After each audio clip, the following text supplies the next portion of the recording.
제12장.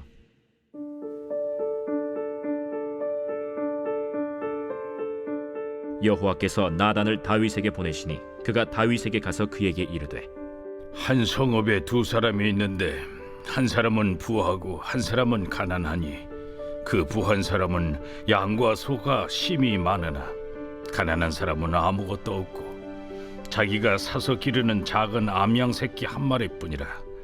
그 암양 새끼는 그와 그의 자식과 함께 자라며 그가 먹는 것을 먹으며 그의 잔으로 마시며 그의 품에 누움으로 그에게는 딸처럼 되었거늘, 어떤 행인이 그 부자에게 오매 부자가 자기에게 온 행인을 위하여 자기의 양과 소를 아껴 잡지 아니하고 가난한 사람의 양 새끼를 빼앗아다가 자기에게 온 사람을 위하여 잡았나이다.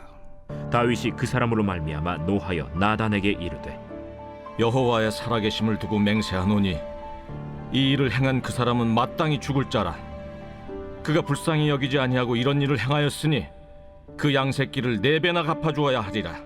나단이 다윗에게 이르되, 당신이 그 사람이라. 이스라엘의 하나님 여호와께서 이와 같이 이르시기를, 내가 너를 이스라엘 왕으로 기름 붓기 위하여 너를 사울의 손에서 구원하고 네 주인의 집을 네게 주고 네 주인의 아내들을 네 품에 두고 이스라엘과 유다 족속을 네게 맡겼느니라. 만일 그것이 부족하였을 것 같으면 내가 네게 이것저것을 더 주었으리라. 그러한데 어찌하여 내가 여호와의 말씀을 업신여기고 나보기에 악을 행하였느냐? 내가 칼로 햇사람 우리아를 치되 암몬 자손의 칼로 죽이고 그의 아내를 빼앗아 내 아내로 삼았도다. 이제 내가 나를 업신여기고 햇사람 우리아의 아내를 빼앗아 내 아내로 삼았은즉 칼이 내 집에서 영원토록 떠나지 아니하리라 하셨고, 여호와께서 또 이와 같이 이르시기를, 보라, 내가 너와 네 집에 재앙을 일으키고 내가 내 눈앞에서 네 아내를 빼앗아 네 이웃들에게 주리니 그 사람들이 네 아내들과 더불어 백주에 동침하리라. 너는 은밀히 행하였으나 나는 온 이스라엘 앞에서 백주의 이 일을 행하리라 하셨나이다. 내가 여호와께 죄를 범하였노라. 여호와께서도 당신의 죄를 사하셨나니 당신이 죽지 아니하려니와 이 일로 말미암아 여호와의 원수가 크게 비방할 거리를 얻게 하였으니 당신이 낳은 아이가 반드시 죽으리이다 하고 나단이 자기 집으로 돌아가니라. 우리아의 아내가 다윗에게 낳은 아이를 여호와께서 치심에 심히 앓는지라. 다윗이 그 아이를 위하여 하나님께 간구하되 다윗이 금식하고 안에 들어가서 밤새도록 땅에 엎드렸으니 그 집의 늙은 자들이 그 곁에 서서 다윗을 땅에서 일으키려 하되 왕이 듣지 아니하고 그들과 더불어 먹지도 아니하더라. 이래 만에 그 아이가 죽으니라. 그러나 다윗의 신하들이 아이가 죽은 것을 왕에게 아뢰기를 두려워하니 이는 그들이 말하기를, 아이가 살았을 때에 우리가 그에게 말하여도 왕이 그 말을 듣지 아니하셨나니 어떻게 그 아이가 죽은 것을 그에게 아뢰 수 있으랴. 왕이 상심하시리로다. 다윗이 그의 신하들이 서로 수군거리는 것을 보고 그 아이가 죽은 줄을 다윗이 깨닫고 그의 신하들에게 묻되, 아이가 죽었느냐? 죽었나이다 하는지라. 다윗이 땅에서 일어나 몸을 씻고 기름을 바르고 의복을 갈아입고 여호와의 전에 들어가서 경배하고 왕궁으로 돌아와 명령하여 음식을 그 앞에 차리게 하고 먹은지라. 그의 신하들이 그에게 이르되, 아이가 살았을 때에는 그를 위하여 금식하고 우시더니 죽은 후에는 일어나서 잡수시니 이 일이 어찌 됨이니까? 아이가 살았을 때 내가 금식하고 운 것은 혹시 여호와께서 나를 불쌍히 여기사 아이를 살려주실는지 누가 알까 생각함이거니와 지금은 죽었으니 내가 어찌 금식하랴? 내가 다시 돌아오게 할 수 있느냐? 나는 그에게로 가려니와 그는 내게로 돌아오지 아니하리라. 다윗이 그의 아내 바세바를 위로하고 그에게 들어가 그와 동침하였더니 그가 아들을 낳음에 그의 이름을 솔로몬이라 하니라. 여호와께서 그를 사랑하사 선지자 나단을 보내 그의 이름을 여디디아라 하시니 이는 여호와께서 사랑하셨기 때문이더라. 요압이 암몬 자손의 라빠를 쳐서 그 왕성을 점령하매 요압이 전령을 다윗에게 보내 이르되 내가 라빠 곧 물들의 성읍을 쳐서 점령하였으니 이제 왕은 그 백성의 남은 군사를 모아 그 성에 맞서 진치고 이 성읍을 쳐서 점령하소서. 내가 이 성읍을 점령하면 이 성읍이 내 이름으로 일컬음을 받을까 두려워하나이다. 다윗이 모든 군사를 모아 라빠로 가서 그곳을 쳐서 점령하고 그 왕의 머리에서 보석 박힌 왕관을 가져오니 그 중량이 금 1달란트라. 다윗이 자기의 머리에 쓰니라. 다윗이 또 그 성읍에서 노략한 물건을 무수히 내오고 그 안에 있는 백성들을 끌어내어 톱질과 썰애질과 철도끼질과 벽돌구이를 그들에게 하게 하니라. 암몬 자손의 모든 성읍을 이같이 하고 다윗과 모든 백성이 예루살렘으로 돌아가니라. 자신의 부하 우리아의 아내와 간음을 한 다윗은 그 죄를 아무도 모르게 덮고자 결국엔 전쟁터에 나간 우리아까지 죽이게 됩니다. 그리고 과부가 된 바세바를 자신의 왕궁으로 데려와 아내로 맞이합니다. 사연을 모르는 사람들은 과부가 된 부하의 아내에게 큰 은혜를 베푼 좋은 왕으로 칭찬할 만하지만 하나님은 다윗이 행한 일을 악하게 보시고 선지자 나단을 보내어 다윗이 저지른 죄에 대하여 하나님의 말씀을 전하게 합니다. 양과 소가 심이 많은 부자가 자기에게 찾아온 손님을 대접한다고 자기 양을 잡지 않고 작은 암양 새끼 한 마리뿐인 가난한 사람의 양을 빼앗아다가 잡았다는 말을 전하자 바로 다윗은 하나님의 이름으로 맹세까지 하면서 그런 자는 죽어 마땅하다고 화를 내면서 나단에게 자신의 생각을 말합니다. 그때 나단은 당신이 그 사람이라고 전합니다. 자신을 빗대어 이야기한 줄도 모르고 죽어 마땅하다고 화를 내며 말한 다윗의 얼굴이 화끈거렸을 겁니다.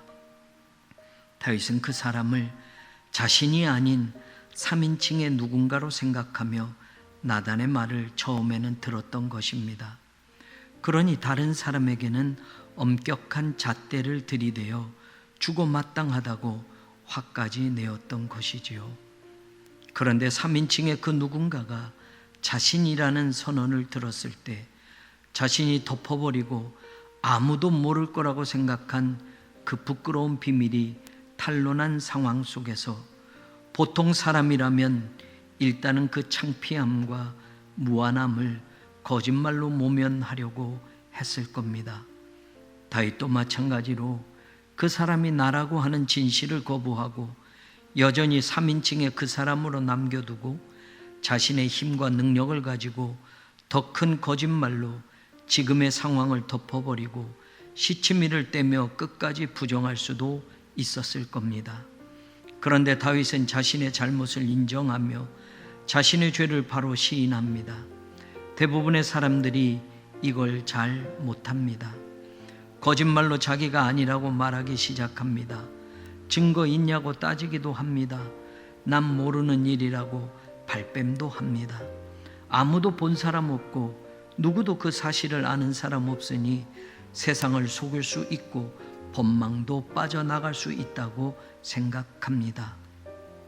자기 입으로 그런 일을 한 사람은 당연히 죽어 마땅하다고 했으니 그 사람이 내가 되면 안 되는 겁니다. 그 사람이 바로 너다. 나단이 말해도 난 아니라고 해야 합니다. 왕의 힘으로 눌러버리고 다시는 입 밖으로 그 말을 꺼내지 못하도록 해야 합니다. 그런데 다윗은 달랐습니다. 나단의 말을 이해합니다. 나단을 하나님이 보내신 선지자라는 것을 부정하지 않았습니다. 그래서 13절 내가 여호와께 죄를 범하였노라 고백하며 당신이 말한 그가 바로 나 맞습니다. 내가 그 사람입니다. 내가 그런 나쁜 짓을 저지른 그 사람입니다. 간음죄도 지었고 우리아를 죽이는 살인죄도 지었습니다. 자신의 죄를 인정하고 고백합니다. 하나님의 말씀을 들을 때 우리는 안 좋은 것은 3인칭으로 들을 때가 많습니다. 또 2인칭으로 돌려버릴 때도 많습니다.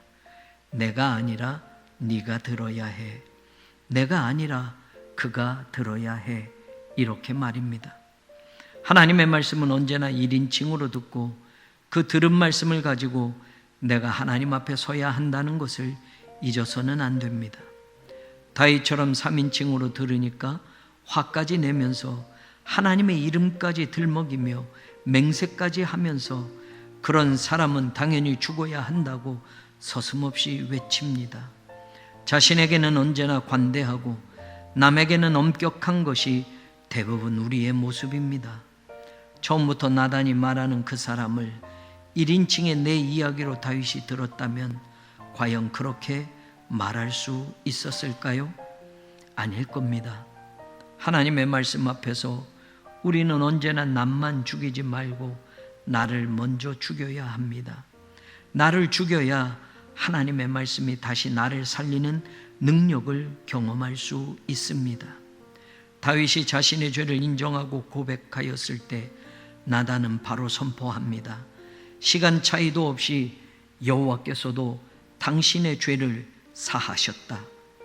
이사야서 43장 25절에서 하나님은 나는 나를 위하여 내 허물을 도말하는 자니 내 죄를 기억하지 아니하리라고 약속하셨습니다.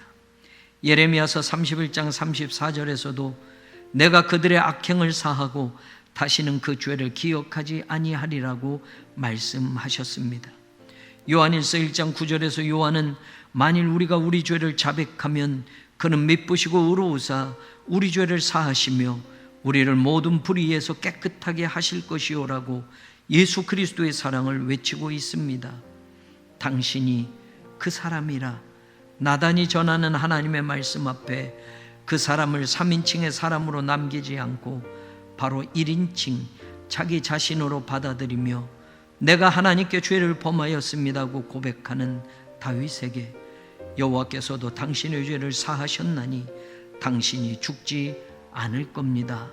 용서가 선언되며 하나님의 또 다른 은혜가 다윗을 덮고 다시 시작할 수 있는 기회를 주신 것처럼 오늘도 내가 듣는 모든 하나님의 말씀이 나에게 주시는 말씀으로 내가 들어야 할 말씀으로 내 귀를 열고 내 마음을 열어 하나님 앞에 설 때 회복시키시고 은혜 베푸시는 하나님을 다시 만나는 축복이 우리 모두의 것이 되기를 소망합니다.